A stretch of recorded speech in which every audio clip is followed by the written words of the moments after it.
Wait a second for it to kick on. And we are live. Hello, everyone. If you are new to my channel, my name is Bear. I am a Cherokee horror content creator here on YouTube. And today I am here with my friend Erika to talk about her new novel coming out on November 1st, White Horse. So, Hi, all. if you'd just like to tell us a little bit about yourself and talk about the book. I know people hate getting asked that question, but you know. No, it's really okay. I mean, I guess drawing from my little formal bio, I'm Erica Wurth. That's what I go by. I was born and raised. Actually, I was born in LA, but at 2, we moved to Denver. So Denver's really my home. I did my PhD at the University of Colorado, and I got a job at Western Illinois University. I was a super nerdy kid, loved all the nerdy things. But then I wrote what you would call realism or literary for most of my initial books, and then came back to my nerd roots with White Horse. It's a literary horror novel. Um, and I'm trying to think. Yeah, and I live again with my partner in the Denver area. And I'm Apache Chickasaw Cherokee descent, but I would say I primarily identify as an urban native. Um, my novel White Horse is about Carrie, and Carrie's an urban native who loves heavy metal and loves horror, specifically David Mustaine of Megadeth and Stephen King and horror in general, the films and books.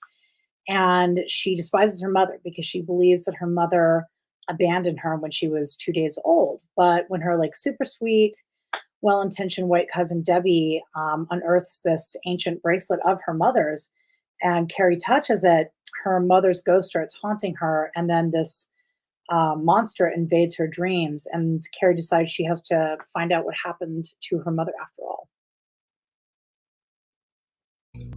That's great. I have read the book. I really enjoyed it. 5 stars for anyone here. I know it's not out yet. Also, love the Debbie shout out. She was one of my favorite characters. Really liked her. So you mentioned like that you used to write realism in the past, and you kind of went back to your nerdy roots with White Horse.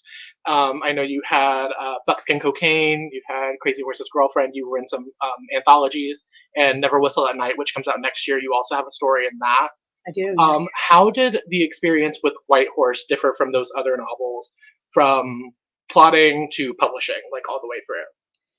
Yeah, I think when I first started writing, it was a double whammy of, indigenous literature had kind of been winnowed down, not entirely, but in many ways to a singularity.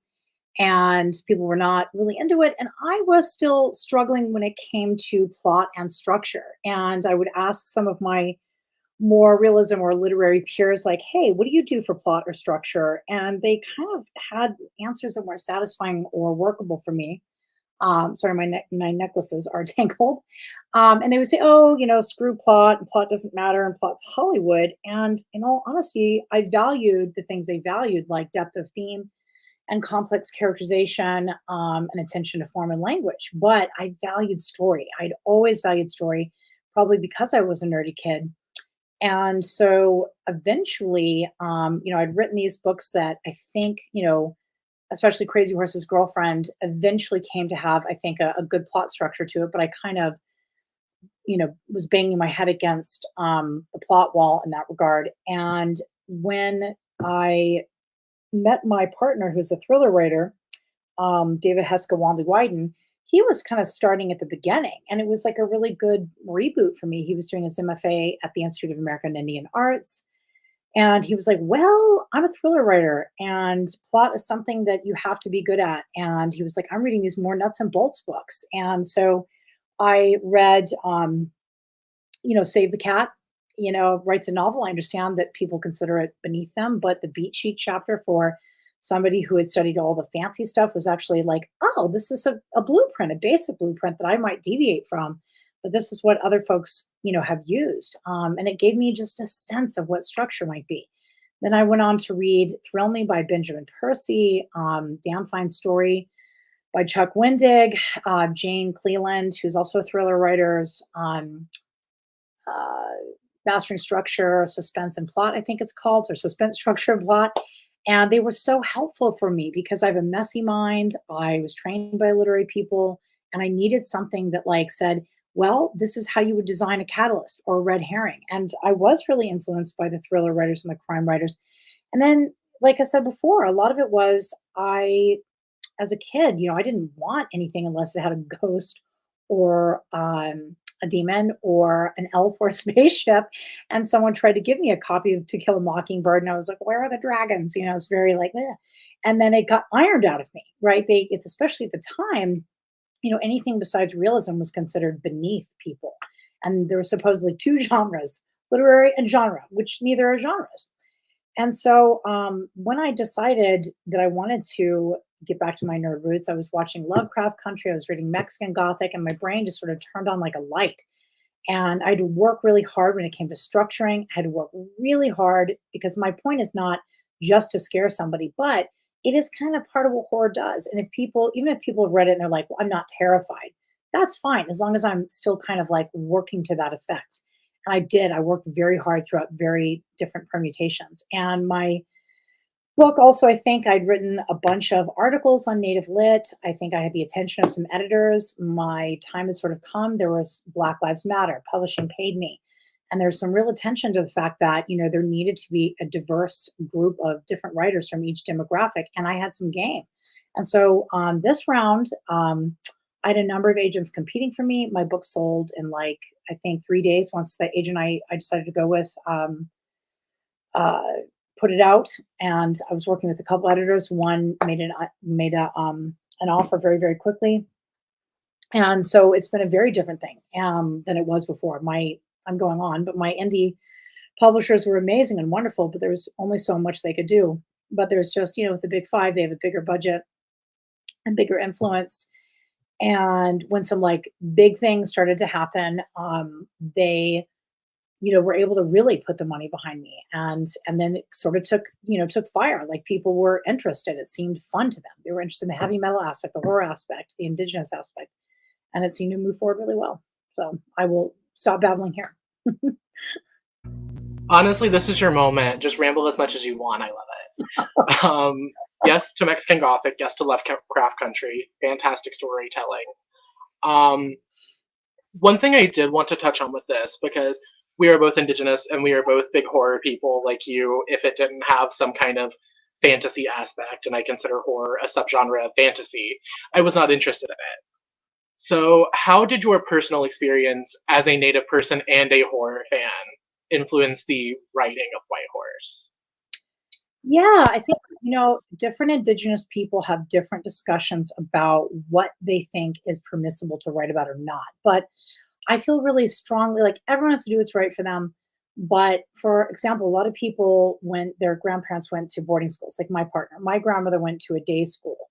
And just like in those boarding schools, they were run by these Irish nuns. And some of them were horrific and abusive, but some of them were just, assimilatory, and my grandmother said, right, oh, I really love the nuns and stuff, but they still taught her Catholicism. They still taught her shame. And I think that she later in life started to realize that being Indigenous was not something to be ashamed of. But I think for all of us, or at least for a heck of a lot of us, there's a sense of like, we shouldn't practice our spirituality or we should be ashamed of it. And I think a lot of traditional people would point out, well, there are certain rules or taboos. I do understand that, but not talking about who we are and just, for example, like throwing ourselves into vampire stories, which are super cool, and that's cool too. It just seems like we're missing out on something that's uniquely us. And it's kind of, I feel like it's the weight of shame. And I didn't want to do that.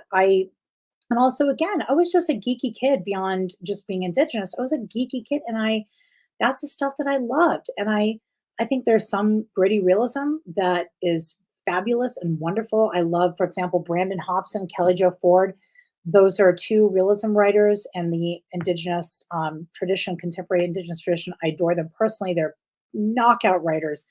But for me, I'm just nerdier and I want to do that stuff. And horror allows me to have, like you say, those fantasy elements. I just adore those magic portals into other worlds while still allowing that kind of gritty realism of like the everyday, like Indian bars, which White Horse is an Indian bar in Denver that just closed. And I like the way it allows me to have all those things together. So yeah. I definitely understand what you're saying about the taboos and like what we are allowed to discuss. We've seen that happen in publishing, and that's a whole nother topic that we could get into. But part of me almost feels like it's a generational divide in a sense, because it was not very long ago that it was illegal for us to practice our spiritualities. And I think with a lot of urban natives, because you said you're an urban Indian, I'm an urban Indian. Um, I really appreciate the depiction of that in this book. I love that Carrie is an urban native, and she's very different from a lot of native protagonists that we usually see in media. Um, and that was just something I really appreciated in the book, because she's not as connected to her past as she wants to, and a lot of the book deals with her grappling with that and kind of peeling back those layers. So, did you have anything else to say about that you wanted to touch on? I think what I would say is that right, urban Indian means a lot of things. Like my family, the Apaches are from northern Mexico and they came out because they were kicked out by Porfirio Diaz. The other half, they were of some black descent, and even though it was distant, they were free and they were Chickasaw and they were Cherokee. And this is not where you want to be in the southeast when even a lot of these tribes are slave owning. So they were able to leave, so they did. And like communities in Winnipeg, Chicago, LA, they created these sort of unique urban Indian communities that revolved around powwow and Native American church. But of course, there are people who their families from the res, right? And but they're urban. I think what I wanted to be clear about though is that Carrie is very comfortable being indigenous, and she knows exactly what that means. She's even been exposed to a lot of spirituality via her auntie Squeaker, who is like from her Mexican Indian side, right? Who's a very just regular person, but she's a very spiritual person. What it is with Carrie is, it's set in 2016. She's a Gen Xer. She's working class. She's pragmatic. To her, spirituality, there's no difference between her NAC friends who are like a coyote crossed our path versus the white people who are like, I saw Satan in that, staring through my trailer door. For her, both of them are like, okay, that's nice. I'm going to go get a beer. Like she just doesn't relate to it, but she does. I think she knows who she is as an indigenous person, just to add to that. Yeah, I really like that. Something else I like that you mentioned, if we could just like go off on like a little sidebar for a second. Yeah. No indigenous experience is the same. Be it growing up on a reservation, growing up in urban areas, and then even like tribal differences too. Like one big thing on my channel is that we have a lot of shared experiences, but we are not like a whole collective one thing. Um, and going off of that, Carrie, like I said, she feels like her own person. She feels like a real person in the book. And another thing that I found really interesting that I don't usually see in horror at all is that we see her maintain her hobbies, her interests and stuff throughout the book. We see her, talking about Megadeth. We see her going to the secondhand bookstore, and Stephen King, so prevalent throughout the book. We'll get to that later. And all of these things that she does somehow help her to solve this mystery surrounding her mother. So I was just curious, like, how much of Carrie is in you? How much of her hobbies align with yours? And like, what do you do whenever you're not working or writing? It's funny. The word hobbies, like someone else asked me this, and I was like, hobbies, I don't know, mainly just writing because it's so hard to make your career go, right? Um, but as to the whole Stephen King thing, and we'll get, like you said, we'll get more to it. I was on Talking Scared, and I love that podcast, just adore it. I was super nervous because the guy was like, well, her being in the Shining Hotel doesn't really pertain to the plot. And I was like, it absolutely does. I personally think what it is that for all of us, like you're saying, we're all unique as people, as Indigenous people. And for Carrie, you know, everyone was reading Stephen King when she was a kid. Everyone was listening to heavy metal. So this is part of her identity almost as an Indigenous person. And for me, growing up in Idaho Springs, I was more into Indian hip hop because like heavy metal had that like toxic masculine edge. And then It was also turning into hair metal. But when I was able to come back to it, I realized like how much some of these musicians, and I do like them, and I do listen to them. And I did go to Megadeth the other day, and I was struck by how brilliant these musicians have to be to get out of where they're from. And I realized why people love heavy metal so much, in Item Springs and so much small towns, because what I love about indie rock and hip hop is that it's kind of DIY and it is garage band music. But heavy metal, you have to be a genius. And that is sometimes what it takes to get out of, poverty or difficult circumstance. And Mustaine, I mean, he's his own unique creature, but this is a guy who writes articles for different music magazines. And so I have to say, like, I've come back around to really loving heavy metal and really, seeing why it's such a particular art form. So Now, as far as the Stephen King stuff goes, the hotel totally has to do with the plot. 100%. That was actually one of my favorite scenes in the book. I kind of feel like that's the turning point of the book almost. Not to give any spoilers to anyone watching who hasn't read it. Um, so my next topic was about Stephen King. She's a huge King fan, as you said. That's what everyone was reading at the time, and we see his work as its own presence in the book. She's referencing it a lot. She talks about The Shining, um, and she also mentions like narratively the issues that indigenous people have faced in horror media specifically, um, and that's something I've talked about on my channel. And I feel like as an indigenous person and a horror fan, it's something that we kind of have to all come to terms with at some point. um, but I feel like we're seeing a change in this. Indigenous people have always been prevalent in horror media, but now we're seeing more mainstream success. We had, Blood Quantum and Prey for films. We have, you coming out with this book, Stephen Graham Jones, David Heskell Wobbly Wyden, Shane Hogg, with the Noka. So how do you feel about the rise of Native presence in the genre from a mainstream perspective? I love it. Let me add that V. Castro, like I said, is an indigenous Mexican horror writer, and I just did an event with her. I love seeing this, and even like Sylvia Moreno Garcia. Like, I'm very careful about how people identify because I think it makes some Latinx people understandably nervous because they've been disconnected from some of their roots, and so they don't want to claim something they're not. So I've asked Sylvia, like, how would you like me to speak of you when I talk about you? And she's like, look, I am Black and Indigenous. That is true. It's just that, I know detribalized is not a popular term, but that's how she'd probably refer to herself. And the main character of Mexican Gothic is so cool because she's, saucy and mean and funny and sarcastic, and she's noirish, and she's in the 50s. And because she's of a very specific indigenous background, that's how she's able to defeat the bad guy. So I feel like I'm seeing such cool stuff in indigenous horror, and I can a lot. I mean, pretty much everybody that I grew up with, and certainly the indigenous folks I grew up with, loved horror. It really spoke to some of the darker stuff in a way that they were able to, in a way that was cathartic, so they could process it.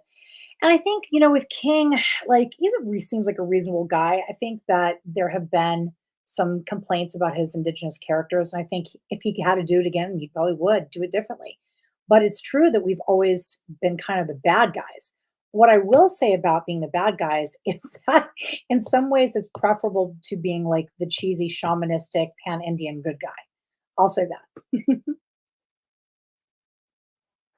No, I definitely agree that I would rather be the ghost that's like killing off people than the mystical native who's giving you advice.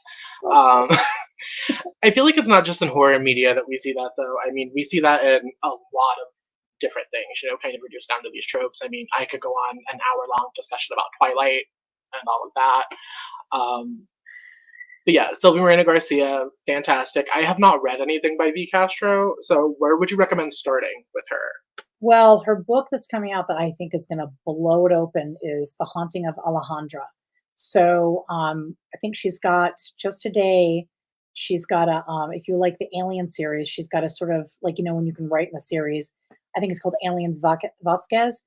So I think that's a cool one. I think Goddess of Filth is super fun. It's like erotic horror, super indigenous themes, Mayan goddesses, Mexica goddesses, and really strong themes. But if I were, my guess is your audience, it's The Haunting of Alejandra. They should go and pre-order it. That one just, I have a feeling, I'm telling you, you know. I've also recently heard really good things about Queen of the Cicadas. Oh yes, That yes, one's been popping up here and there on like different blogs and stuff I read. absolutely. Any other indigenous horror lit that has particularly resonated with you that you would recommend, or just that you find entertaining? I mainly know I am writing like a middle grade, but for the most part, my knowledge base kind of does end at adult. Although I have read Twilight, I decided to do it recently. I'm like, I want to write middle grade. I should read the most popular, and it had its strange points, but then there are points I'm like, I get it, I guess. But yeah, there is River Demon, River Woman by Jen Givon, and it's sort of a little bit like mine. Very probably more literary, thriller, horror aspect. There's Shane Hawk, as we mentioned earlier. Gosh, and who was I just trying to think of? There is Cynthia Pelayo. She's Puerto Rican. She is indigenous as well. She doesn't talk about her ethnic background in her work. It's kind of like not her thing. But I will say she's a strong writer, mainly a crime writer, but she's interesting. So, And then obviously I can't go 5 minutes without talking about Stephen Graham Jones. oh yeah, He's like funny. I blanked. Jesus Christ on my channel. Right, right. Yeah.